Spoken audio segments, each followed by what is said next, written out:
Hello বন্ধুরা, আমি রুনু। আমার রান্নাঘরে আপনাদের সবাইকে স্বাগত।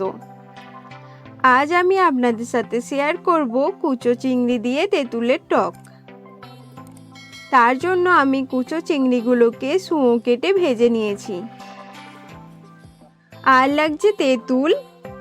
আমার সুবিধার জন্য তেঁতুলটিকে আগে থেকে জলে গুলে নেব। আর তেঁতুলের বিচা বা ছিবড়াগুলিকে ফেলে দেব।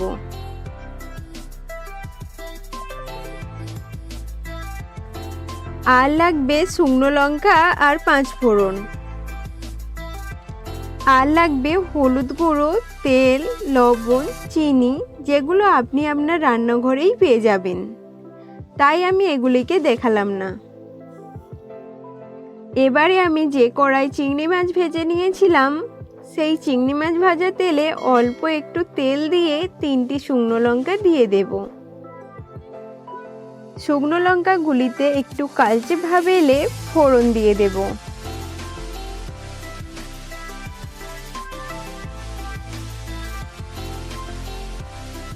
এবারে দেব চিংড়ি মাছ,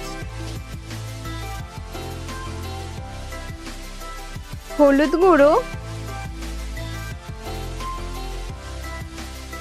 আমি চিংড়ি মাছগুলোকে আগে থেকে ভেজে নিয়েছিলাম, তাই আর বেশিক্ষণ ভাজবো না।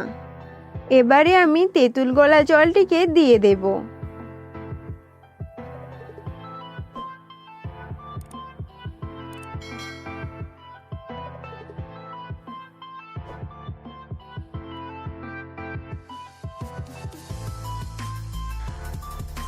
আর দেব অল্প একটু জল। এবারে পরিমাণ মতো লবণ আর স্বাদ আনার জন্য অল্প একটু চিনি দেব। এই রেসিপিটির স্বাদ টক মিষ্টি ঝাল হয়। এবারে এটিকে 7 থেকে 10 মিনিট ফুটিয়ে নিতে হবে। বন্ধুরা, আপনারা যদি আমার চ্যানেলে নতুন হয়ে থাকেন, তাহলে চ্যানেলটিকে দ্রুত সাবস্ক্রাইব করে পাশে থাকা বেল আইকনটিকে ক্লিক করুন। আপনারা দেখতেই পাচ্ছেন আমার জুসটি গাঢ় হয়ে গিয়েছে। এবারে আমি গ্যাসটি বন্ধ করে দেব। এভাবেই হয়ে গেল কুচো চিংড়ি দিয়ে তেঁতুলের টক। বন্ধুরা, আপনারা বাড়িতে রেসিপিটি করে দেখবেন আর আমাকে কমেন্ট করে জানাবেন চিংড়ি মাছ দিয়ে তেঁতুলের টকটি কেমন লেগেছে।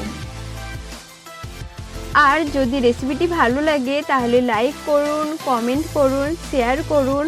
আর নতুন নতুন ভিডিও পাওয়ার জন্য আমাদের চ্যানেলটিকে সাবস্ক্রাইব করে পাশে থাকা বেল আইকনটিকে ক্লিক করুন।